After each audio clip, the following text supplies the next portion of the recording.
देखो कितने बड़े बड़े पत्थर काट के गिरे हुए। रोड तो खराब है, बाइक की भी हालत खराब हो जाएगी अब। और तो और सिर्फ 500 रुपये का ही पेट्रोल देना। तो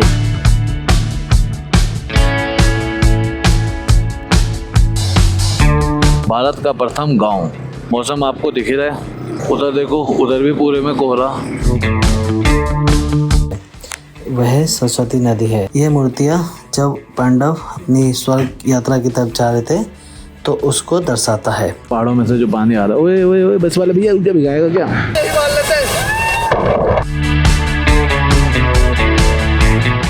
पर ये इतनी बैग कैसे लेगा भाई? उधर बाइकें खड़ी है, इधर जगह ही नहीं है। देखना इतनी सी जगह में कैसे हटेंगे लोग।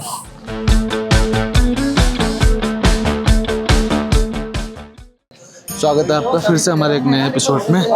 तो जी अब की यात्रा हमारी होने वाली है बद्रीनाथ से केदारनाथ जी के लिए। तो निकलते हैं अपने सफ़र की ओर। मिलते हैं आपसे सीधे बाइक पर। हर हर महादेव। 8 बज चुके हैं और हम निकल चुके हैं बद्रीनाथ से केदारनाथ के लिए। दर्शन हमारे बहुत बढ़िया हुए और मौसम एकदम से बारिश वाला हो चुका है, इसीलिए मैंने अंदर रेनकोट भी पहन लिया, ऊपर से ये पन्नी वाला भी पहन लिया ताकि कपड़े बिल्कुल भी गीले ना हो। पिछले ब्लॉग आपको कैसे लगे कमेंट्स में बताते रहिएगा। कोशिश तो यही है ज़्यादा से ज़्यादा चीज़ें दिखाने की। बादल लगा हुआ है, अभी कोहरा हो रहा है यहाँ पे बढ़िया, और ठंड भी हो रही है। हमारे साथ में जो 3 बाइक थी ना, और वो तीनों पता नहीं माना के लिए ही निकले हैं या दूसरे रूट पे चले गए हैं, कुछ पता नहीं चल रहा। फ़ोन कर रहे हैं, फ़ोन नहीं उठा रहा कोई भी। ना दीपक भाई उठा रहे हैं, ना सुनील भाई उठा रहे हैं। लेकिन हम माना की तरफ निकल चुके। 3 किलोमीटर है वहाँ पे। जब यहाँ तक आए हैं तो 3 किलोमीटर कोई दूर तो है नहीं, दर्शन करके ही निकलेंगे।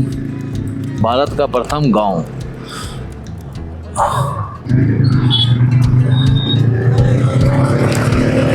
और मौसम आपको दिख ही रहा है, क्या गजब का मौसम हो रहा है। ऊपर देखो पूरे में कोहरा, उधर देखो उधर भी पूरे में कोहरा। ये बड़ा सा पंखा क्या बोलते हैं इसे, मुझे नहीं पता, पंखा बोलते हैं मेरे लिए तो। बढ़िया। तो जी हम आ गए हैं फर्स्ट विलेज।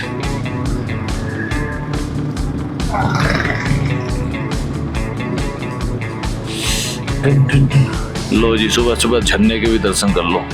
क्या प्यारे झरने हैं। ओहो, बाइक यहीं लगाना है क्या? यहाँ से लग रहा है पैदल ही जाना है। ये तो रहे सारे, ये तो रहे। हाँ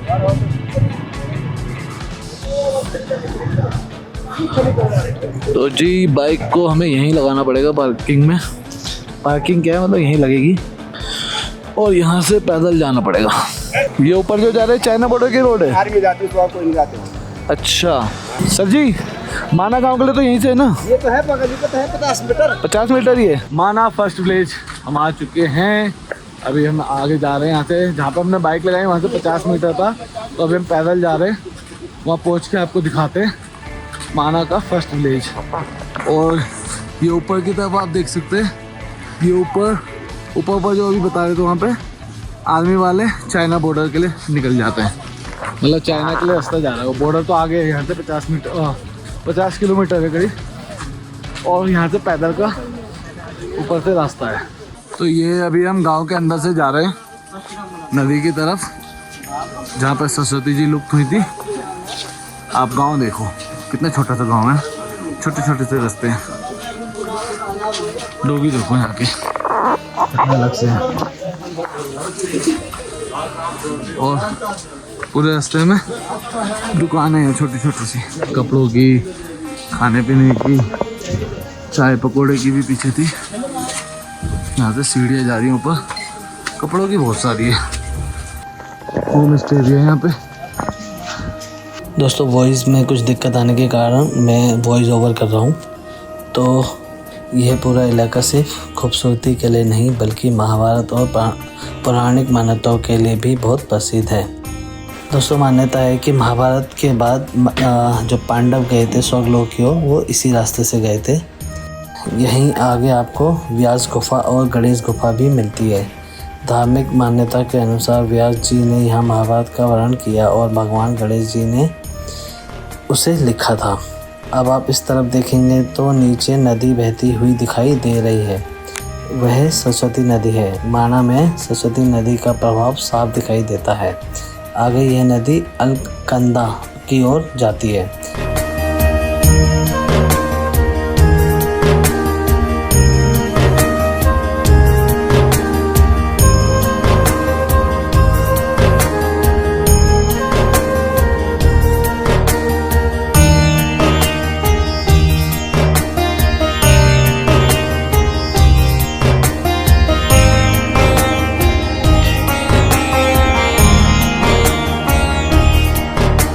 अब जो आप मूर्तियाँ देख रहे हैं, सबसे आगे स्वयं कुत्ता, यह वह कुत्ता माना जाता है जो पांडवों को अंतिम यात्रा में युधिष्ठिर के साथ स्वर्ग की ओर गया था।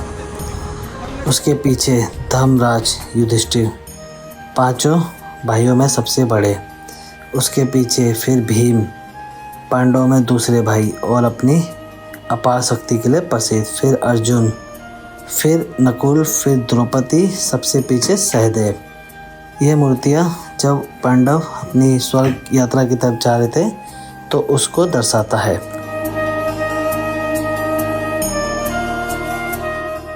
तो कुल मिलाकर माना सिर्फ एक खूबसूरत पहाड़ी गांव नहीं, यह आपको हिमालय, सरस्वती नदी, पांडवों की पौराणिक कथाएं, व्यास गुफा, भीम पुल, आगे जाने वाले ट्रैकिंग रूट, सब कुछ एक ही जगह देखने को मिलता है।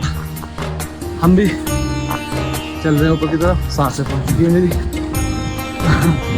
और व्यू देख लो आप, गजब का व्यू है, सच में स्वर्ग वाला ही फील है यहाँ पे भी।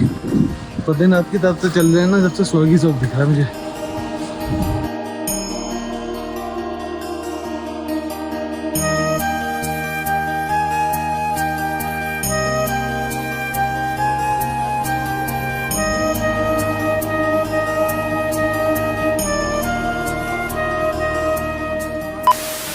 तो जी माना गांव से हम निकल चुके हैं, समय हो चुका है 10 बज चुके हैं और अब हम सीधा केदारनाथ के लिए निकल रहे हैं। अभी लोकेशन मैंने लगाई नहीं है, अंदाज़ा 200 या 220 किलोमीटर है शायद यहाँ से, अंदाज़ा बता रहा हूँ, मुझे पता नहीं है अभी, लोकेशन तो मैंने सर्च नहीं करी। आगे देखते हैं कि रास्ता जैसे जैसे लिखा होगा वैसे वैसे चले जाएंगे। फ़ोन में लगा नहीं रहा ज़्यादा, चार्जिंग की प्रॉब्लम होती है बार बार। वैसे तो यहाँ रास्ते हर जगह लिखे ही हुए हैं, उसी हिसाब से निकल जाओ जहाँ को जिस हिसाब से रूट लिखा हुआ है। हाँ वो है कि देखो यहाँ पे डांस कर रहे लोग बस लगा के, बस ये नहीं पता कि किधर को जाना है और कितने किलोमीटर है। एक बार पूछ लेता किसी से। केदारनाथ के लिए, केदारनाथ। तो जी ये वाला रास्ता भी है, वो वाला रास्ता भी है, दोनों ही रास्ते थे। हम निकल लिए इस वाले रास्ते से, हाईवे पे।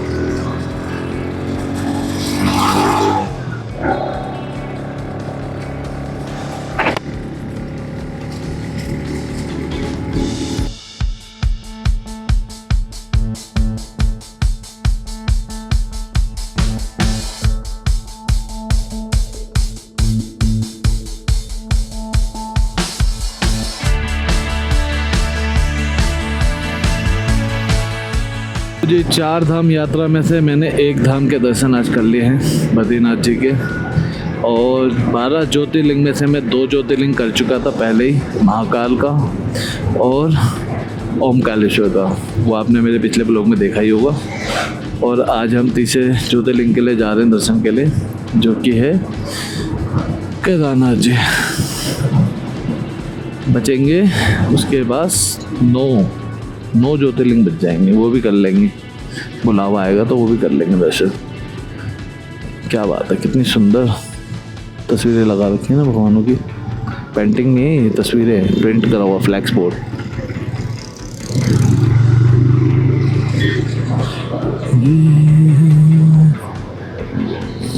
अब हम उसी रोड पे आ चुके हैं फिर से, जिससे कल गए थे, और ये सारे नज़ारे मैंने आपको कल भी दिखाए थे। ये लो जी आ गई फिर से ख़राब रोड। मैंने बताया था थोड़ी दूर बाद ख़राब रोड आ जाएगी, क्योंकि कल भी हम इसी रोड से गए थे। है 3-4 किलोमीटर का ख़राब रोड है ये, ज़्यादा लंबा नहीं है, फिर ठीक रोड आ जाएगी।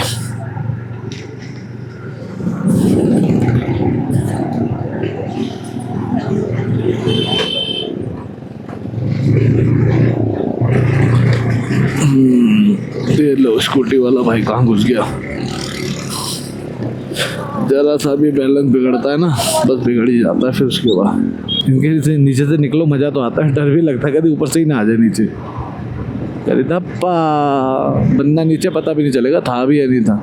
अभी यहाँ से तो सारी ढलान उतर आई है, बाइक भग रही है मस्त। उसके बाद जहाँ से कल उतरे थे ना, अभी वहीं से फिर कच्चे रोड पे चढ़ना पड़ेगा। वहाँ हो गया हालत ख़राब, बाइक का दम निकल जाएगा वहाँ पूरा, क्योंकि काफ़ी ज़्यादा रास्ता कच्चा था और चौड़ा भी कम था। कल उतरते समय उसमें दिक्कत हो रही थी, अब तो चढ़ना है उसमें। पहाड़ देखो क्या मस्त है, ऊंचे ऊंचे। बाकी ये छोटे मोटे पत्थर तो कभी भी कहीं से भी गिर जाते हैं, कोई बड़ी चीज़ नहीं है यहाँ पे। क्या कलरफुल सीढ़ी बना रखे हैं, हरियाली हरियाली, क्या पहाड़ पर हरियाली है, शानदार।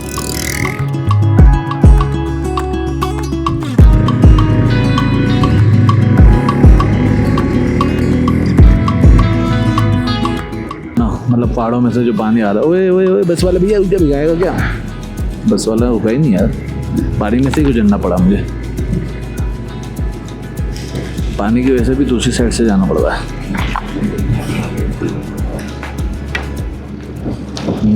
यहाँ धूप नहीं है ना, यहाँ ठंड लग रही है और ऊपर से पानी गिर रहा है पूरे रोड पर। आप देख रहे हो ना, पानी पानी हो रहा है, ये देखो। इसीलिए बाइक भी धीरे चला रहा हूँ, तुरंत स्लिप हो जाती है बाइक ऐसी जगहों पर।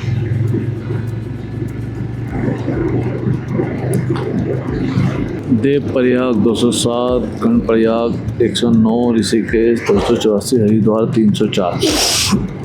केदारनाथ कहीं भी नहीं लिखा हुआ है, पीछे भी कहीं नहीं दिखा, यहाँ भी कहीं नहीं दिख रहा, क्या चक्कर है?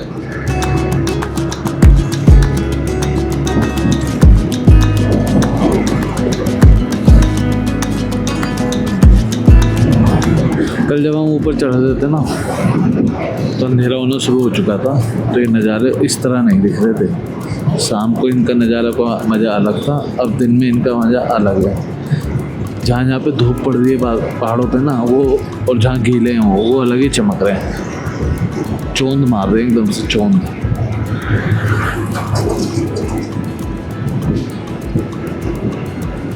जैसा कि मैंने आपको कल वाली वीडियो में बताया था कि 1500 रुपये के पेट्रोल में आप बद्रीनाथ तक आराम से आ जाओगे।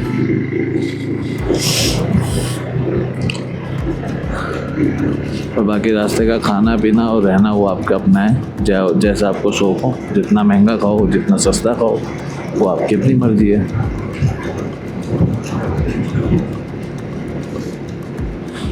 फाइव स्टार होटल में रुको, चाहे धर्मशाला में रुको या नॉर्मल में रुको, वो भी आपकी मर्जी है। तो उस हिसाब से खर्चा होता है वो तो।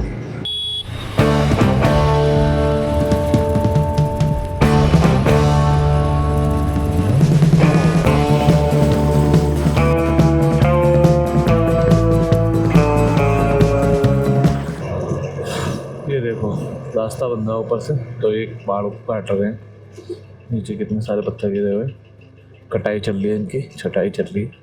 फिर ये धीरे धीरे हटाए दिएंगे, यहाँ से हट जाएंगे और यहाँ से एक ऊपर को रास्ता चला जाएगा। अभी रास्ता कहाँ के लिए बना रहे हैं ये पता नहीं, लेकिन रास्ता बना रहे हैं ये पता है। देखो कितने बड़े बड़े पत्थर काट के गिरे हुए, इनकी छटाई चल रही है। छोटे छोटे करके इन्हें ट्रक में भर के यहाँ से हटा दिया जाएगा। तो काट रहा है पत्थर को, वहाँ पत्थर कट रहा है, वहाँ पत्थर हट रहा है। देखो मैंने बोला ना, ट्रक में भर के हटा देंगे यहाँ से। अभी साइड में कर रहे हैं, तो यहाँ से हट जाएगा सारा मलबा।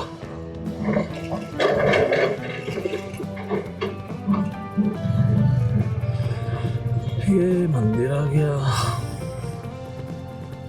देखो।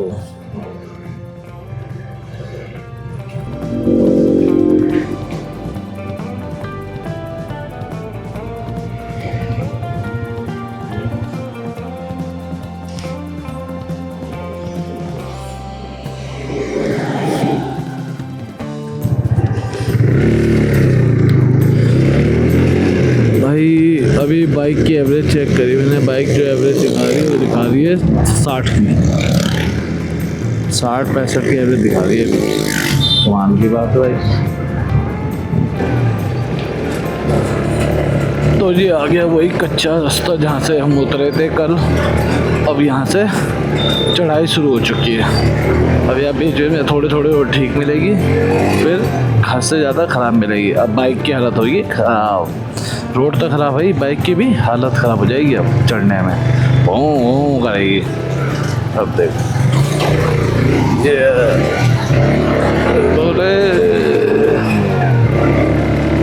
बोले अब यहाँ पे थोड़ा सा रास्ता ठीक है, फिर आगे जाके फिर ख़राब आएगा।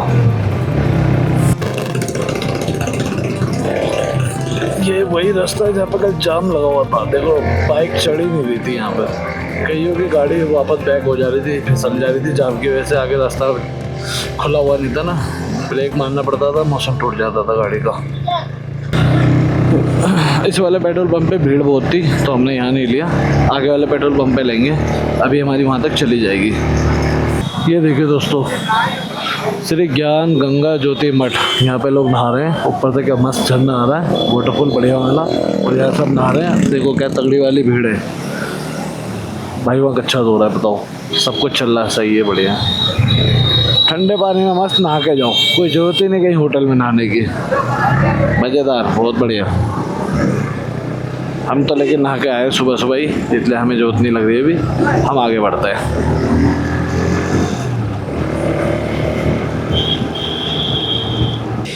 भाई एक पेट्रोल पंप छोड़ा हमने, उसके बाद बीच में 2 पेट्रोल पंप और आए, उन पे पेट्रोल ही नहीं था।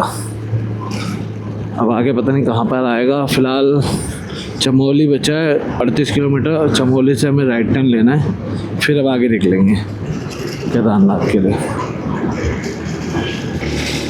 भाई पेट्रोल पंप मिल नहीं रहा, और पेट्रोल का डंडा एक दिखा रहा है। मुझे लग रहा है मेरा बेटा ख़राब हो रहा है, कुछ ना कुछ दिक्कत दिखा रहा है। अभी भी 180 किलोमीटर की रेंज दिखा रहा है, मतलब ही नहीं बनता एक डंडे में 180 किलोमीटर चल जाए। और कई बार तो गेयर भी गलत दिखा रहा है, दूसरे गेयर पे होती है तो चौथा दिखा जाता है, 5वां दिखा देता है, अलग अलग गेयर दिखा रहा है बिना गेयर बदले भी। अब फाइनली पेट्रोल पंप मिल गया हमें। मैंने राजू भाई को बाइक दे दी है पेट्रोल गिरवाने के लिए, और यहाँ पे पेट्रोल का रेट जो है वही 96 नहीं 101 है, डीजल का है 96, पेट्रोल का 101 है। देखते हैं कितने का पेट्रोल आता है। यार फिर से सीन हो गया, पेट्रोल पंप पे राजू भाई को लाइन पे लगाया था, 2 नंबर ही रह गया था और पेट्रोल नहीं मिला, उसने बोल दिया ख़त्म हो गया।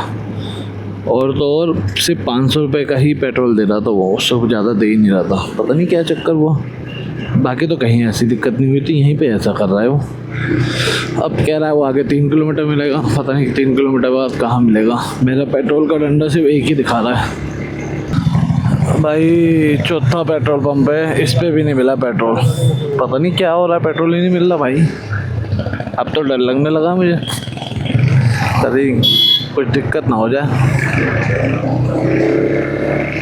बाबू साथ देना है ना, धक्के वक्के नहीं लगाने हैं।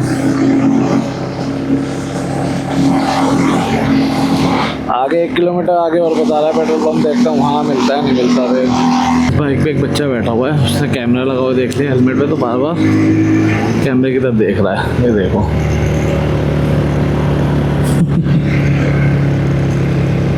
कुछ हो जाते हैं कैमरा देख के सब।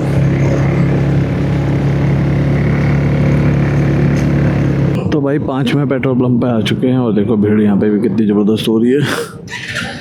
पेट्रोल नहीं मिल रहा ना, ऊपर से सब लगातार आ रहे हैं, सब जान जो ऊपर से आ रहे हैं वही लगे हुए हैं यहाँ पे। मिल जाए बस, क्योंकि देखो एक ही पॉइंट दिखा रहा। ये कहीं का साइन आ गया भाई,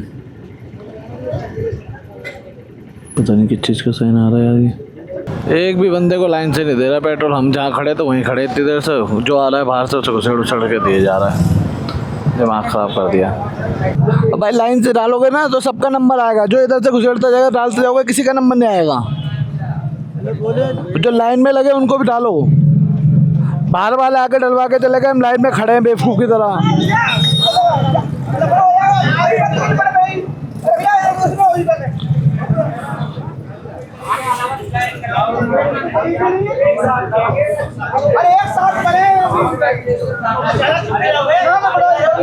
देख लो पेट्रोल डलवाने के लिए कलेश हो रखा है यहाँ पे, कोई लाइन से तमीज से डाल ही नहीं रहा, किसी के किसी में भी डाल दे रहा है।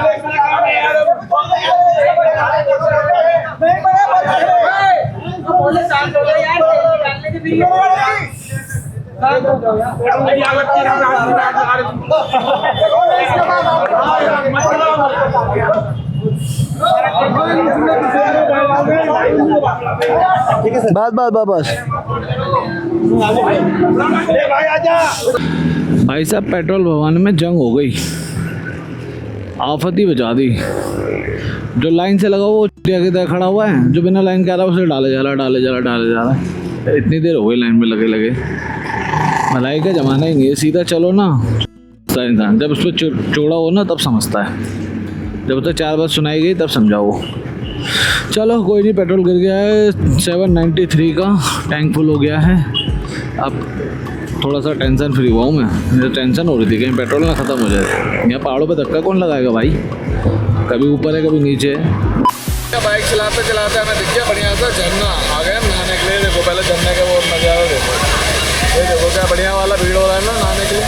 तो ये देखो नज़ारा यहाँ का, गजब गजब नज़ारा। आइए ना, बहुत तेज पानी है, बहुत तेज, ठंडा भी बहुत है।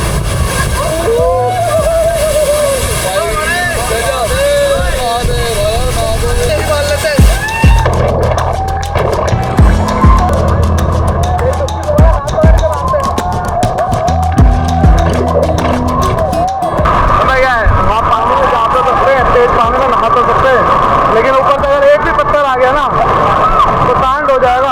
अरे तुम फिर मिल गए मैं, अरे यार ये भाई अगर कैसे में कंटिन्यू मिल जाऊंगा केदारनाथ जाओगे। हाँ यहाँ पे ठीक है, पानी का भाव ये ठीक है।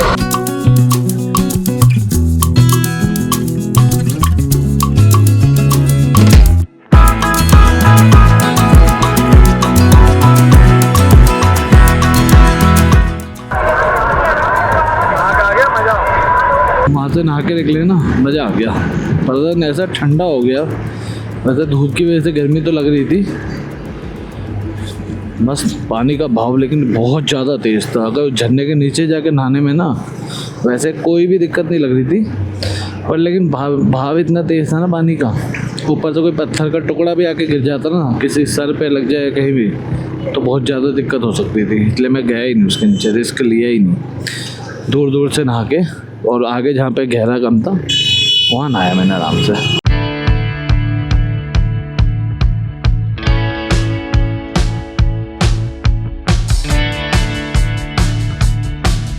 केदारनाथ का रास्ता मुड़ गया यहाँ से।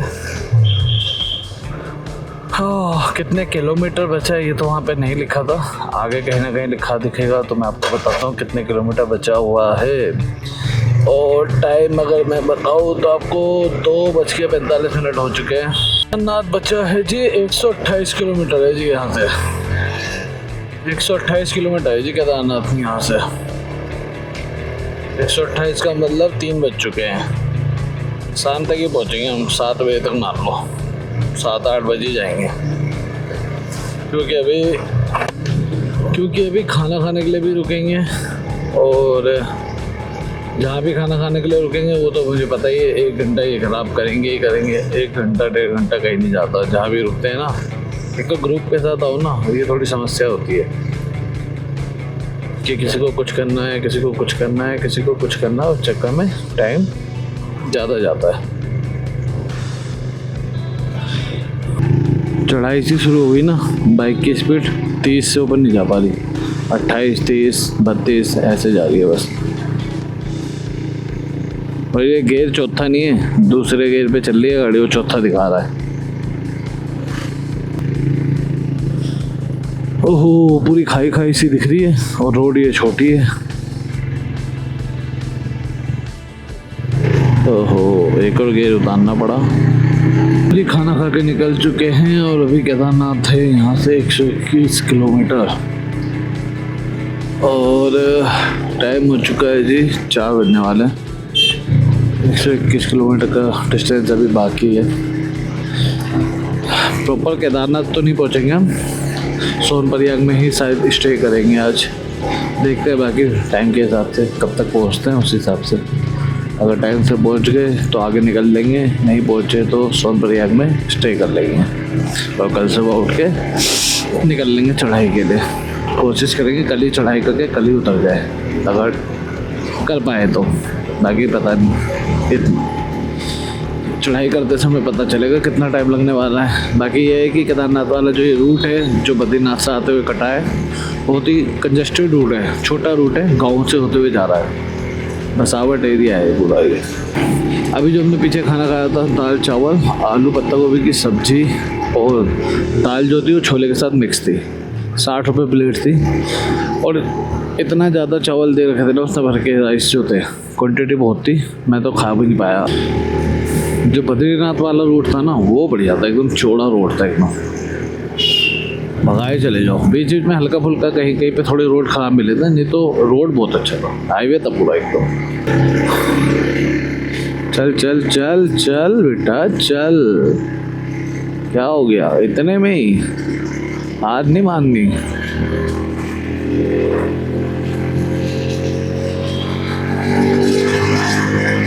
पकड़ी ना थोड़ी पिकअप से, फिर से गाँव आ गया।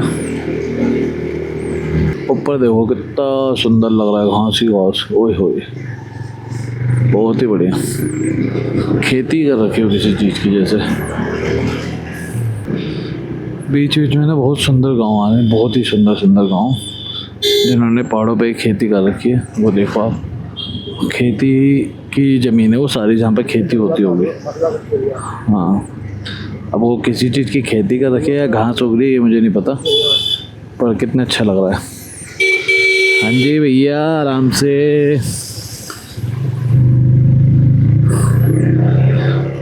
अभी पीछे एक वार्निंग का साइन लगा हुआ था वाइल्ड एनिमल का, तो हो सकता है यहाँ पे एनिमल आ जाते हो, रोड क्रॉस करके इधर उधर जाते हो। जंगल एरिया है भाई पूरा, प्रॉपर जंगल है, ठंडक है यहाँ पे। देखो नो नेटवर्क जोन, नेटवर्क नहीं है यहाँ पे बिल्कुल भी।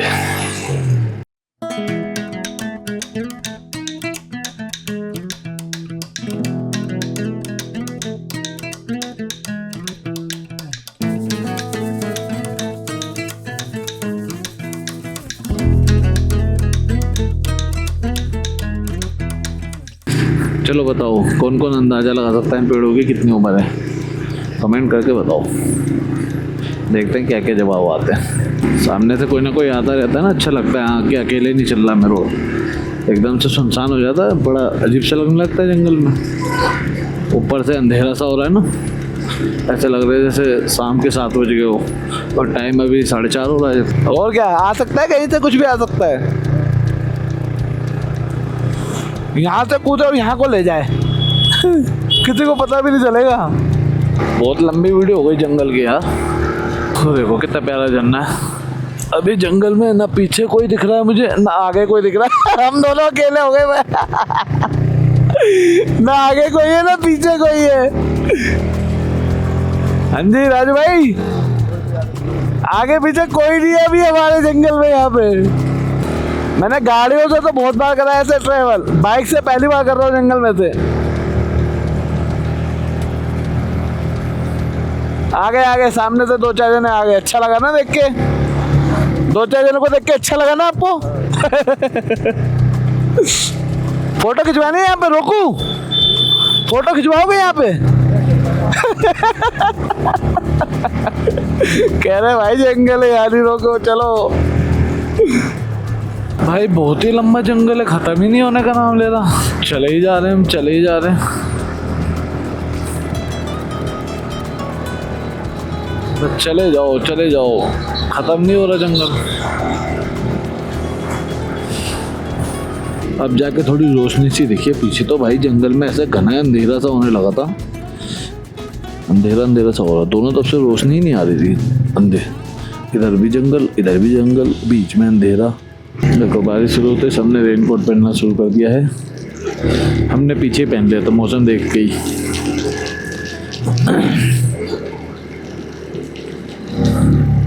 क्योंकि जितने भी लोग आगे से आ रहे थे ना, उनको देख के पता चल गया था कि बारिश हो रही है। सब रेनकोट में आ रहे थे भीगे हुए। पीछे ही बाइक रोकी, पीछे ही पहन दिया ताकि हम भीगे ही ना। अपनी साइड चले, मोड़ों पर हॉर्न दे। अब बारिश में याद आ रहे हैं ग्लव्स नहीं लाया, भूल गया था। और जूते तो मैं पहन के ही नहीं आया, स्लीपर क्रॉक्स पहन के आया था। लेकिन अब पैरों में भी ठंड लग रही है। जब दिल्ली से आ रहे थे, जब भीग रहे थे बारिश में, जब नहीं लग रही थी ठंड, लेकिन यहाँ पे मौसम ठंडा है, पैरों में ठंड लग रही है। मेरी बाइक में टेम्परेचर नहीं दिखाता, नहीं तो मैं आपको बताता टेम्परेचर क्या हो गया। लेकिन हाथ में ठंड लग रही है, ज़बरदस्त सुन पड़ने लगे हाथ थोड़ी सी बारिश में ही। पहाड़ पे जब भी जाओ ना, चाहे कोई भी मौसम चल रहा हो, गर्मी हो सर्दी हो, कोई सा ही महीना हो भाई, गर्म कपड़े लेके चलो। पहाड़ों का कोई भरोसा नहीं मौसम का, कब बदल जाए। यहाँ पे इतनी सारी गाड़ियाँ क्यों खड़ी हैं? अच्छा, यहाँ से तुंगनाथ की चढ़ाई होती है। तुंगनाथ जो जा रहे हैं उनकी बाइकें खड़ी हैं यहाँ पे और गाड़ियाँ खड़ी हैं। लेकिन रास्ता कौन से जा रहा था तुंगनाथ का? पीछे है, आगे मुझे ये नहीं पता चल रहा। या तो पीछे छूट गया, मैंने ध्यान नहीं दिया, या तो आगे है। देख लो कितनी सारी गाड़ियाँ खड़ी हैं, लाइन से बाइकें खड़ी हैं। चलो बाइक निकाल के देखो, जहाँ तक निकल जाए निकालो। बोले थोड़ी सी आगे।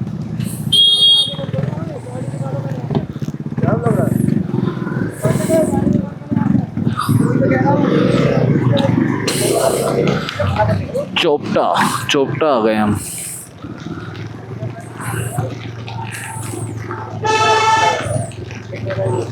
यहाँ लगा हुआ है जाम। दवाली जी, दवाली। पर ये इतनी बैग कैसे लेगा भाई? उधर बाइकें खड़ी है, इधर जगह ही नहीं है। देखना इतनी सी जगह में कैसे हटेंगे लोग? अपनी साइड छोड़ते ही क्यों हैं? मुझे लग रहा है सोनप्रयाग भी नहीं पहुंच पाएंगे हम, जितना जाम हो रहा है और बारिश हो रही है। और जिस हिसाब से हम पहाड़ पे आए ना, बहुत धीरे धीरे बाइक ऊपर चढ़ रही है। 1-1.5 घंटे में मुश्किल से 20 किलोमीटर चढ़े होंगे।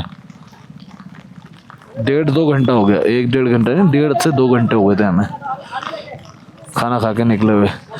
टाइम हो चुका है 5:47, 6 बजने वाले। श्री तुंगनाथ भानमल। अच्छा, तुंगनाथ जी के लिए रास्ता जा रहा है, इसलिए बाइक इतना जाम है यहाँ पे। हाँ, ये तुंगनाथ का, सॉरी, तुंगनाथ जी के लिए यहाँ से रास्ता जा रहा है, ऊपर चढ़ाई का, पैदल का। उसीलिए लोगों ने ऐसे गाड़ियाँ अंडे संड लगा दी है बीच रोडों में, और बस उस वजह से जाम हो गया है। ये क्या जबरदस्त भीड़ है भाई, जाम भाई। बहुत दूर तक जाम है आगे, पता ही नहीं चल रहा कितनी नीचे तक है। काफ़ी पीछे से तो यहाँ तक आए हैं, थोड़ा सा खिसक के, और आगे तक जाम है। अब कितना इसमें टाइम लगने वाला है जाम में कुछ नहीं पता भाई। 45 मिनट हो गए एक ही जगह पे खड़े, हिले भी नहीं हम। 45 मिनट तो हो गए मुझे खड़े एक ही जगह। 5:40 पे हम खड़े हुए थे यहाँ पे, 6:27 हो चुके हैं। 1 घंटा होने वाला है लगभग। 6:30 हो जाएंगे। सोनप्रयाग कैसे पहुँचेंगे हम? अभी यहाँ से 80 किलोमीटर है कम से कम। सही बात है, 2 लाइन में चलेंगे जब ही निकलेगा सब। एक तो सामने वालों की लाइन में जाके खड़े हो जाते हैं, फिर वो निकलेंगे नहीं तो हम कैसे निकलेंगे? बस ऐसे थोड़ी खिसकती रहेगी तो निकल जाएगी। देखो पूरा खाली है, नीचे पूरा खाली दिख रहा है मुझे। यहीं पे है ये थोड़ा सा जाम, आधे किलोमीटर का मान लो। पर ये आधे किलोमीटर के जाम ने भाई साहब 1 घंटे से ऊपर ख़राब कर दिया। चलो गाड़ी वालों को रोक के बाइक वालों को निकालो, ये समझदारी करी। बहुत बढ़िया निकालो, कम से कम कुछ तो जाम खुलेगा। बाइक वाले निकल जाएंगे, रास्ता खुल जाएगा अपना आप।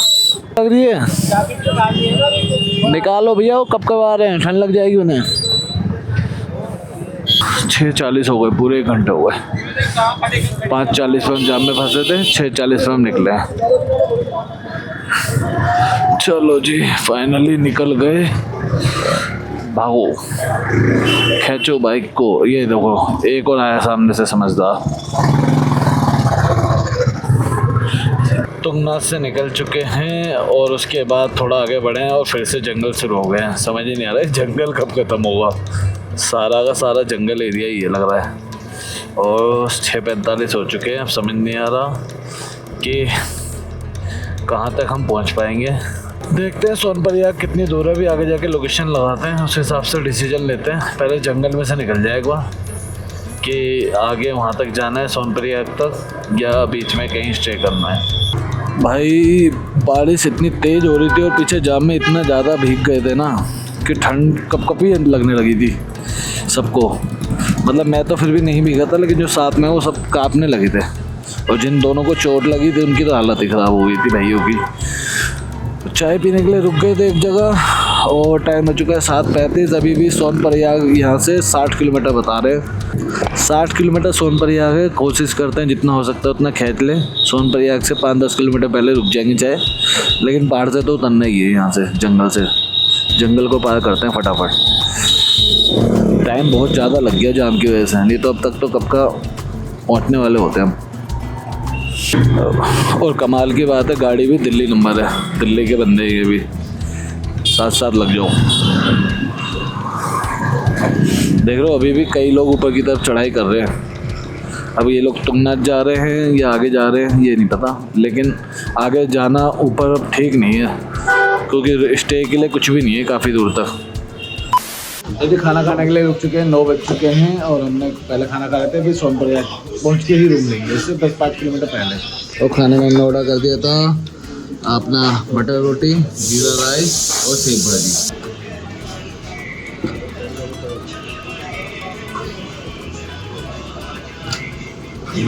बढ़िया है। तो जी खाना खा के निकल चुके हैं और जो तुंगनाथ में जाम मिला था उसकी वजह से हमारा टाइम बहुत ज़्यादा ख़राब हो चुका है। समय हो रहा है 10:15 और सोनप्रयाग हमें पहुंचना ही है ताकि सुबह हम टाइम से निकल सके दर्शन के लिए।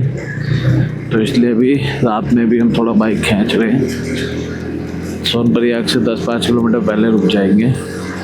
अभी सोनप्रयाग है यहाँ से 30 किलोमीटर, 30 नहीं अब हम 25 किलोमीटर है लगभग अब। तो 20 किलोमीटर गाड़ी खींचने के बाद फिर रुक जाएंगे हम।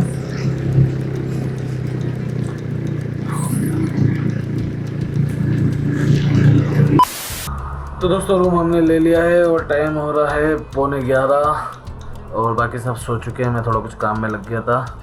तो इस वाले ब्लॉग का करते हैं यहीं पे एंड। मिलते हैं आपसे अगले एपिसोड में। अगले एपिसोड में हम लेके चलेंगे आपको केदारनाथ जी के दर्शन के लिए। हर हर महादेव, गुड नाइट।